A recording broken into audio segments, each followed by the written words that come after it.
So in this video, I will show you how to add overlay preset in CapCut. So if you want to add preset on your CapCut editing, so here is how to do it.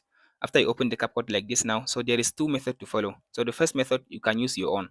So go to this media and then go to this yours and then go to my preset. So under this my preset, you'll be able to see all the preset you created on your CapCut. So now let's say I want to use this preset, this text preset that I created. Just import it to the timeline like this. So here is it. If you want to use it on your current editing, right click on the preset and then go to this undo compound clip. So here now you can be able now to go and edit the text and use it on your current editing. If you select the text, go to this text, go to basic. So here you can just change the text on your screen like this, as you can see now. So the second method to add overlay preset is by going to this effect. After you go to the effects, so here you'll be able to see different effects that CapCut gives you, so you can use them as an overlay. So let's scroll down to this one, this paid one.